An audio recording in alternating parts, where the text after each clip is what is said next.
Hey guys, back for part 2, and this video is for National Running Day, which was 5 days ago, June 5th. So if you haven't watched my first video, I'd suggest doing it, because if you haven't, then you'll be watching the video with a lot of information that you will just be blank on. So I highly advise watching it. And now I'm gonna get into part 2, so you better watch it or else you're gonna get loaded with, I guess, spoilers. Because there are some spoilers in here. Not like a movie, but there are some spoilers. And the rising action happened in like a lot of things. I'm gonna be talking about my 8th grade year in this a lot. So that's like the climax of all of middle school. So I'd watch the exposition and the rising action first. So now, getting that out of the way, I'm gonna move on to, well, just got done with winter cross, so I'm gonna move on to track 2018, I think. Yeah, 2018.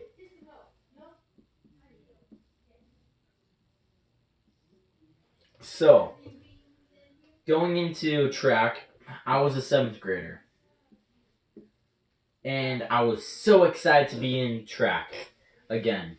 My second year, unlike cross country, which was my first year. Which I still loved cross country, but it's always better to be that type of guy that has more, or girl, that type of guy or girl that has more experience and that's been doing it a year or two longer. So, I got into 7th grade track, doing pretty good. My time trial times, now, by this time, I pretty much switched fully into a distance runner. And I did do, well, I never ran the 400 this year, but I still do the 400 too. The 400, in my opinion, is a very fun race, and it's kind of that race that's NBB. I can't speak today. I said that in the last video. It's in between sprint and distance, in my opinion. In fact, it used to be classified as distance, but then it was classified as a sprint because people could hold a really fast pace for it. So then it was a sprint, not distance. So now I'm gonna share with you guys my time trial times. So for 1600, my time trial was like 5:40 something, like 48, I'd say. And then for the 800, my time was 4:07. Yes, I increased by like a minute or something. Just kidding. No, I got like a 2:45, somewhere around there. So that was my time trial times. Now, moving on to the first meet, and the second and third. Yeah, I think there were 3. Those meets I didn't go to because I couldn't participate in them.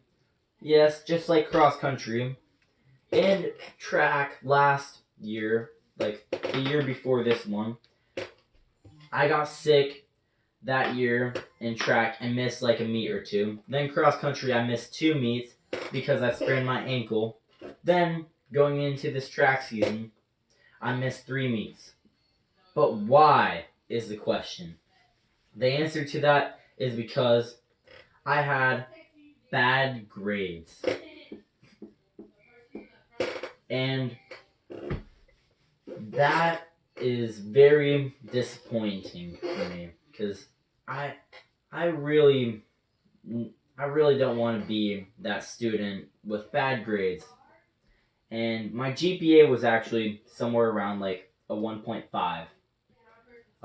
Could have been a 1.6, somewhere around there. It was constantly changing, but it was in that area. So that's pretty dang bad grades. And I actually did somewhat try in school. I think literature is the class that I really didn't try too hard in and should have tried harder. I was kind of confused in that class, and we always had reading time, which it's not like first grade or fourth grade or whatever. Like, you have to take notes about the book. So it kind of sucked, and I was too lazy to do that. And also, I got like really, really relaxed and even sleepy sometimes in ELA. So that was one of the big things for me why I couldn't get it done. But like, other than that, I put forth a lot of effort in my classes. Just I couldn't find that key, as Mrs. Ray would say. So, Mrs. Ray, Coach Ray, the coach I was talking about that I got close to, other than Oni. So, Mrs. Ray, I really wanted to get my grades up, and I didn't want to be a failure in school. So, I asked her if I could stay in for lunch, and not only lunch, breakfast, which I think a lot of schools have breakfast. And then I also asked if I could stay in after school a lot of times. And she was awesome about it. Most of the time, she let me. And she really wanted the best for me and really wanted to help me out. And I remember her saying to me a lot of the time when I was in her classroom working that I am a really smart student. And she knows that because in her class, I actually had an A. And in like every single test, I'd get A's.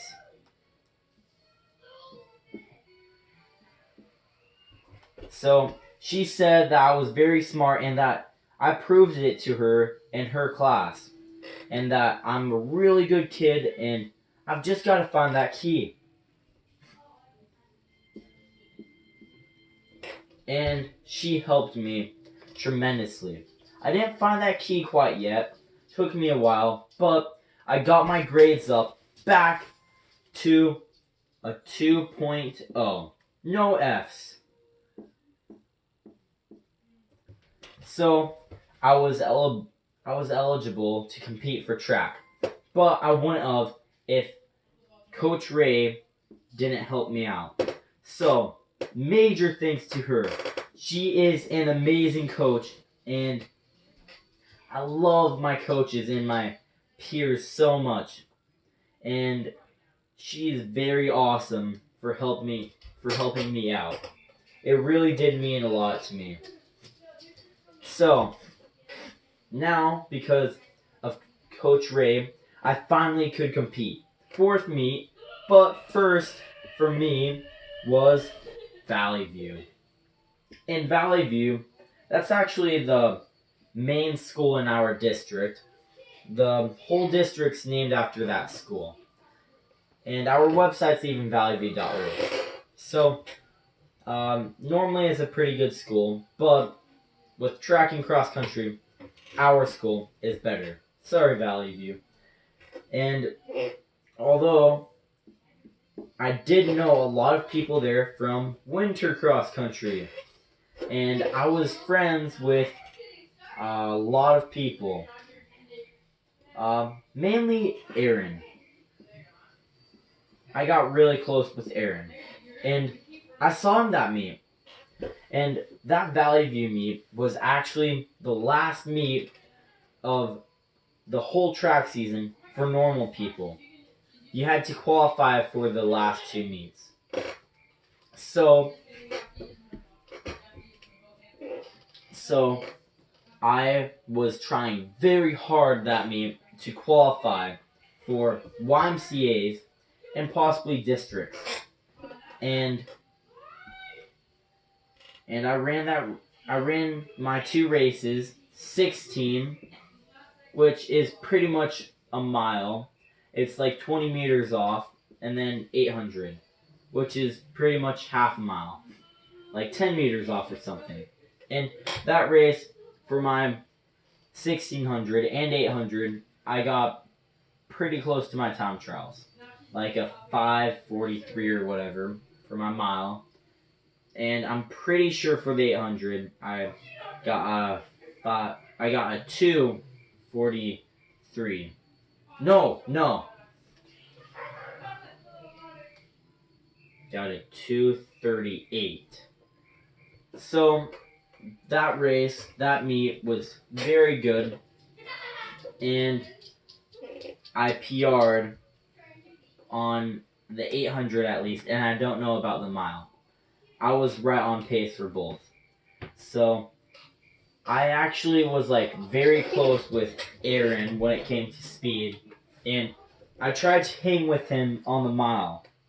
Sadly, he was just too tall and too fast.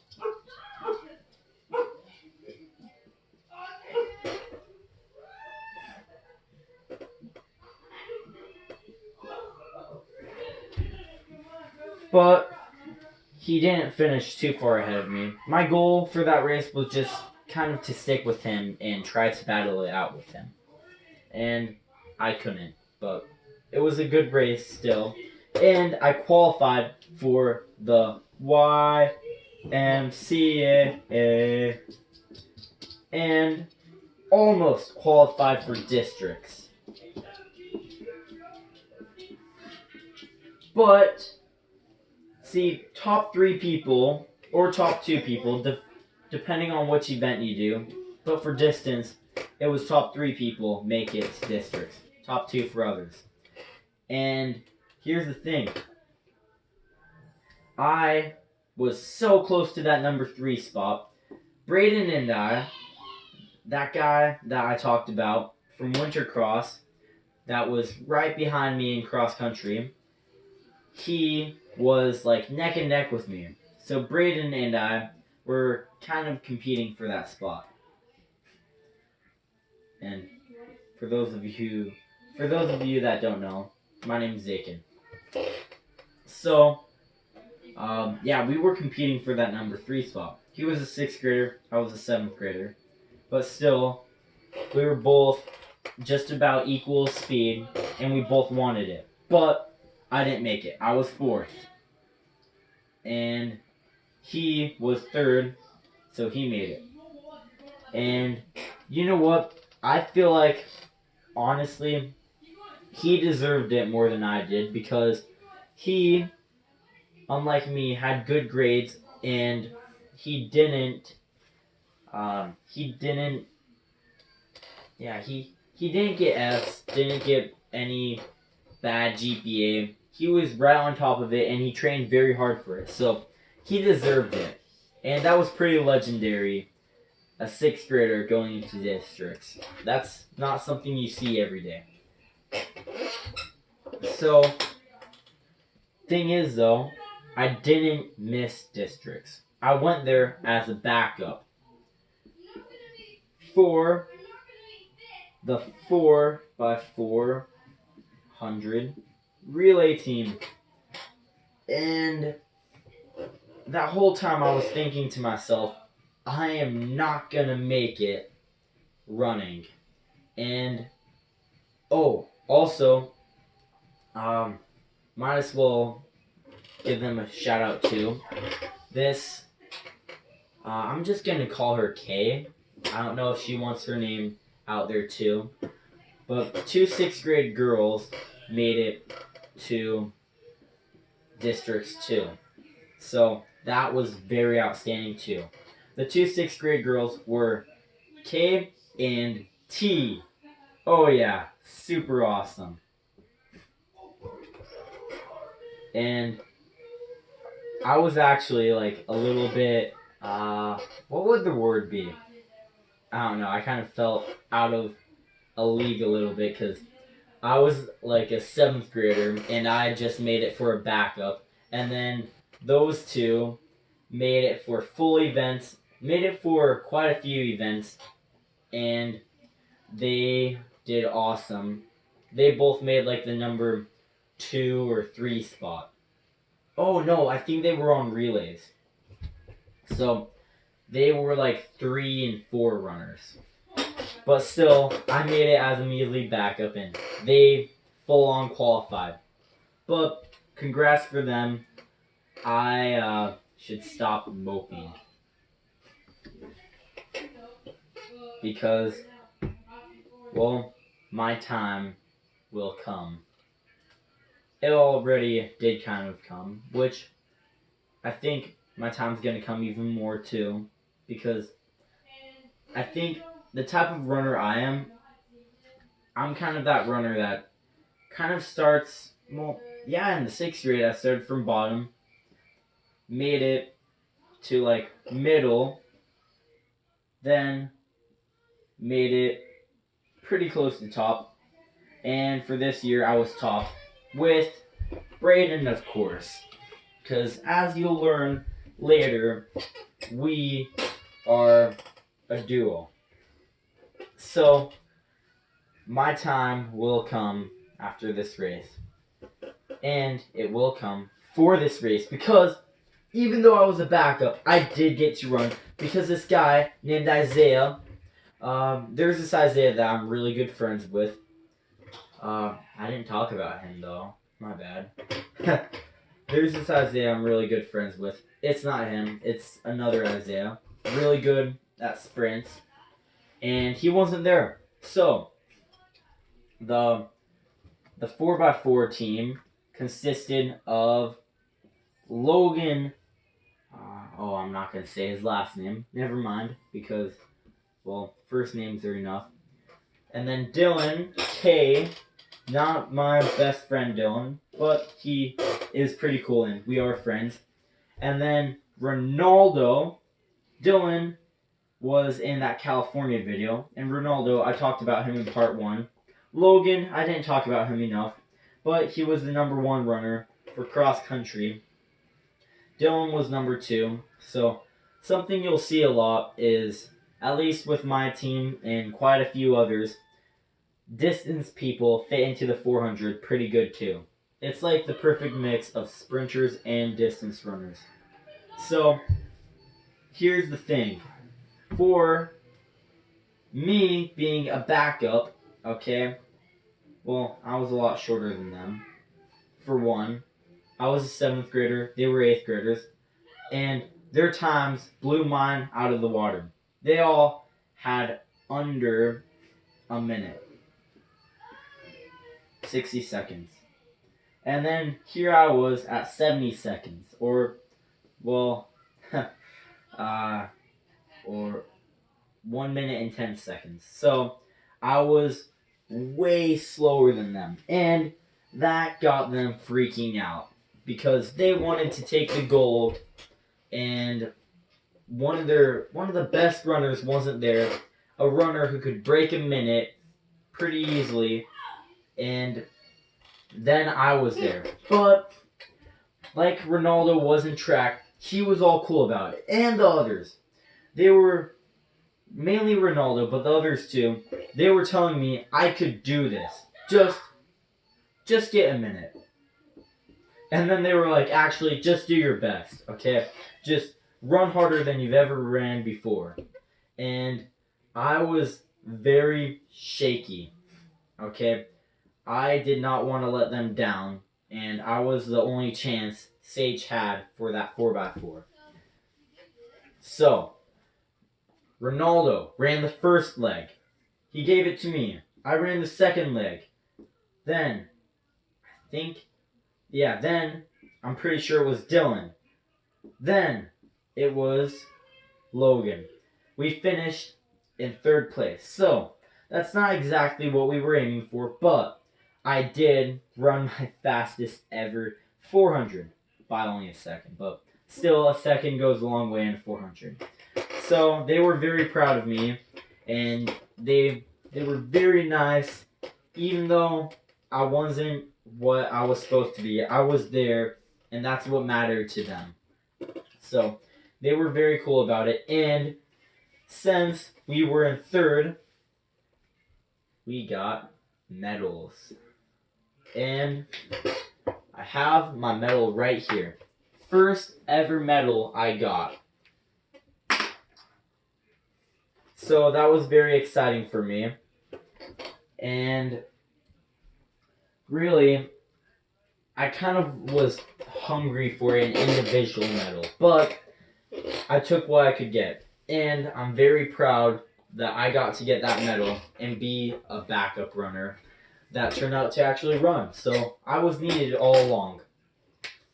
So then came YMCAs. So that race, 8th graders paired up against 7th graders, and 6th graders paired up against 5th graders in their own grade. But the cool thing about this race was 6th graders didn't have to go against 7th and 8th graders. They ran against their own grade and the grade under them. But 7th graders and 8th graders did compete against each other. Keep that in mind. So, for the races, we were all, each grade was in separate heats. 8th grade was in the first heat. 7th grade was in the second heat. So, or it was actually vice versa. 7th graders went first, then 8th graders. I think they saved the best and fastest for last to, I don't know. Yeah, probably for the sake of saving the best for last. But I ran my mile, that race, 4 laps, obviously. I ran that in 5 minutes and 35 seconds. I broke my time, and I actually looked on the clock, and it said 5:20 because there was a very big clock there. And I was like, you know what? This is the fastest I've ever ran before, so hold it up, because I was at the last 100 meters or so, and I saw that, and I was like, okay, hold this up. You could beat your time. So, and actually, during that race, I raced against all these guys. I asked about their times, and all of them said they were way faster than me, which kind of scared me.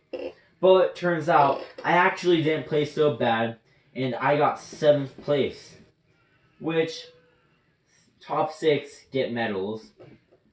But 7th place was still good, and I wouldn't have got a medal anyways, and you'll see that in just a minute. So then came my last YMCA race of the 7th grade.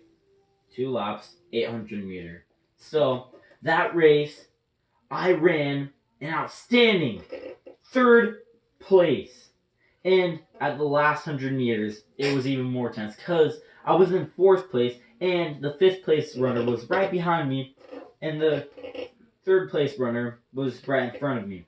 And the 3 of us had an end sprint, and I barely got 3rd. I barely beat them and barely got my bronze medal at 2:35, which was a PR, and got a nice shiny medal. But remember what I said.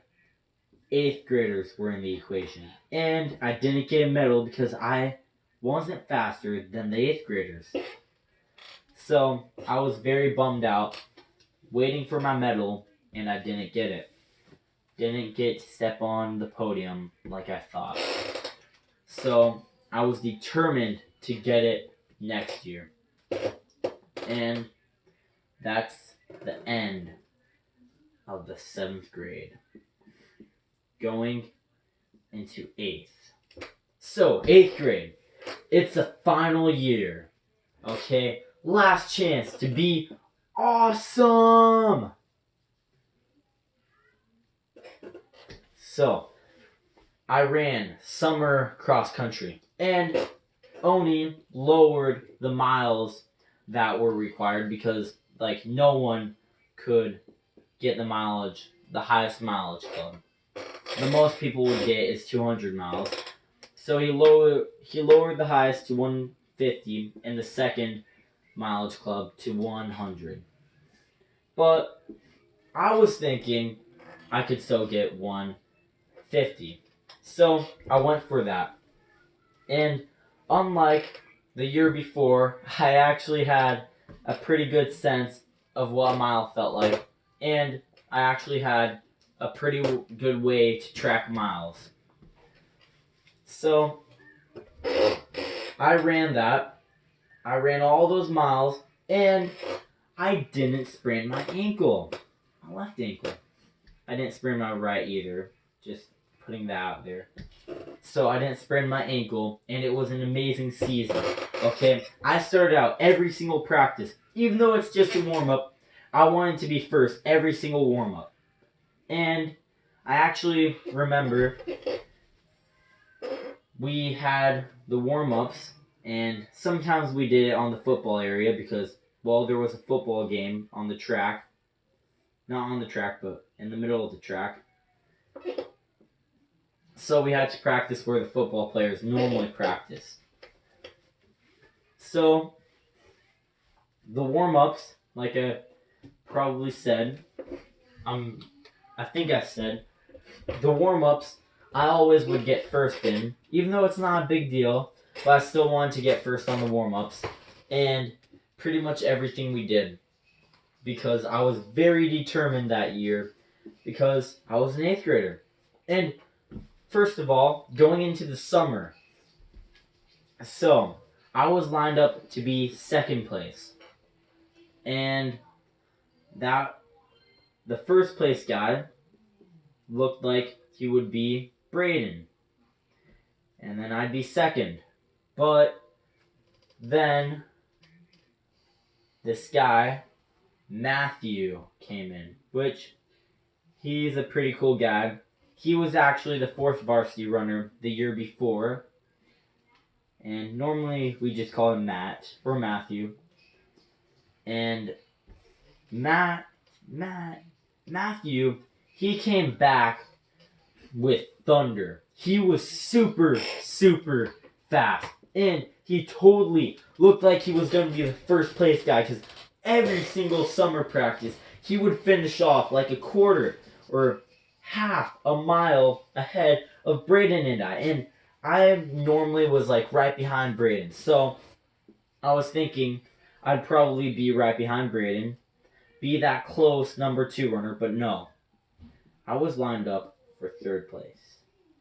Then Ammon, who I'm going to talk about with the warm-ups, was lined up for 4th place. And that was disappointing for me because I did not want just 3rd place. I wanted 1st or 2nd, and I really was aiming for that 1st spot because it was my last year, and these guys were 7th graders over here. So they still had an extra year, and I kind of thought it was unfair. Although, it's the runner who decides if it's fair or not. So, later in the fall, the warm-ups, like I was saying, we ran like half a mile every single warm-up. And most of them, I was first. But then, Ammon was like, you know what? I'm going to try to be first like Zakin. And he did start getting some victories. It was always him or I winning the warm-ups. And I thought that was outstanding from Ammon. Just the fact that he'd see that he could possibly get something and he'd go for it. Okay? As I'm going to say a lot in this video, talking about Ammon, he's like a predator. If he sees you getting weak, or if he sees an opportunity to pass someone up, he will do it. He doesn't give up, and he always tries his hardest. And he's always hungry, like Oni would want. So, he got some of the warm-up victories. I got some too, after he started taking them serious like me. And then we had time trials to line up where we'd be for the first race. And, oh, real quickly, I did run that 150 miles, and I got this really nice shirt.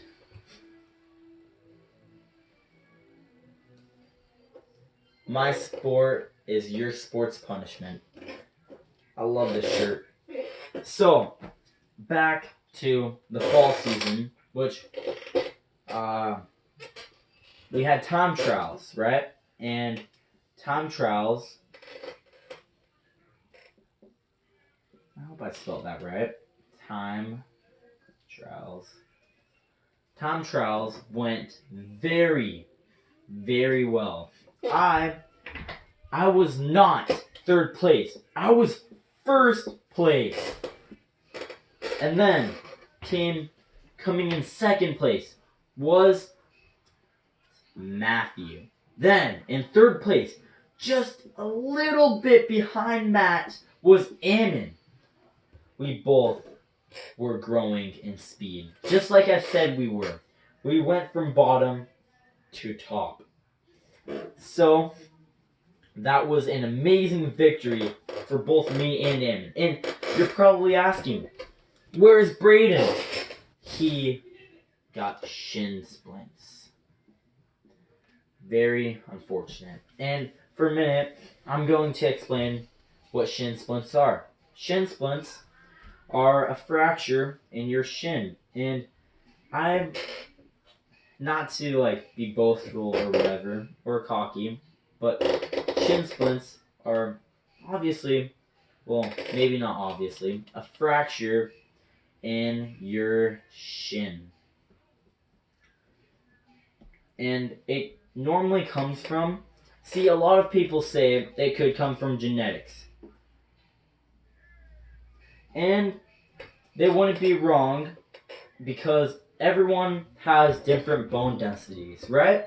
Well, you normally get shin splints if you have very light and thin bones. And that's where genetics could play in it.